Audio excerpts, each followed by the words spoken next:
নীতি দূর করা, অর্থ পাচার রোধ করা, ব্যয় সংকোচন। আমার মাথা তো উঠবে আমাদের বিশাল বিশাল সেটা আগে থেকে বলে রাখবেন। আপনারা গেলে দেখবেন যে আননেসেসারি কি করব লোক রাখা হয়েছে। আমি ব্রিটিশদেরকে জিজ্ঞেস করেছিলাম, তাইলে এখানে দাঁড়াই, তাইলে তো আপনার আরো অসুবিধা হবে। আটদালি, মোশাহে, বাউচি, এত কিছু, এক একজন ডিসিএসপি বাসা গেলে দেখবেন 15-20 জন কর্মচারী। অথচ ব্রিটিশদেরকে দেখলাম যে তারা কিন্তু তাদের নিজের ড্রাইভিং তারা নিজেরাই করে। তাদের পিয়ন দারোয়ানের সংখ্যা অনেক কম।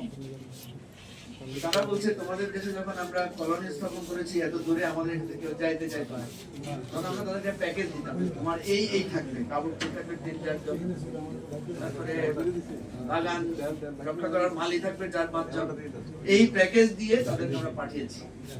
আমরা কিন্তু এখন সেই প্যাকেজের মধ্যে আছি।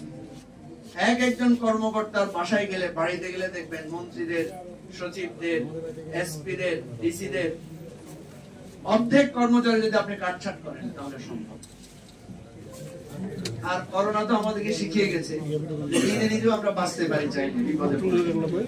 1 বছরের বা 2 বছরের জন্য যে লকডাউন দেওয়া হয়েছিল, যেভাবে বাংলাদেশের এই দুর্দশা, যে অর্থনৈতিক সংকট, এটা দূর করার জন্য জাতিকে একসাথে উদ্বুদ্ধ করে 2 বছরের আমাদের একটা সিরিয়াস কর্মসূচি দিলেই তো হয়ে যায়। যে জনগণকে বললেন যে এখন আমাদের অল্প খায়া অল্প করে অল্প দিয়ে চলতে হবে, তাইলে তো আমাদের অনেক কিছু সাশ্রয় করা সম্ভব।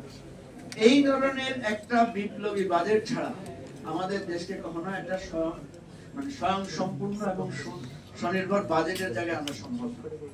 তো এটা পাশে সালাউদ্দিন ভাই আছেন, যদি উনি কিছুটা এখান থেকে উদ্বুদ্ধ হন, চিন্তা করেন, স্বপ্ন দেখেন, আর আশেপাশে তো পান্না ভাই, সাইফুল ভাই আছেন, ওনারাও যদি কখনো ভবিষ্যতে সরকারে যান, আমরা যদি বিরোধী দলে থাকি, তাইলে আমরা ইনশাআল্লাহ, তাইলে আমরা এই একটা ভবিষ্যতে একটা ভালো বাজেট, একটা ভালো রাষ্ট্র আমরা দেখার স্বপ্ন দেখি। সবাইকে ধন্যবাদ। আসসালামু আলাইকুম।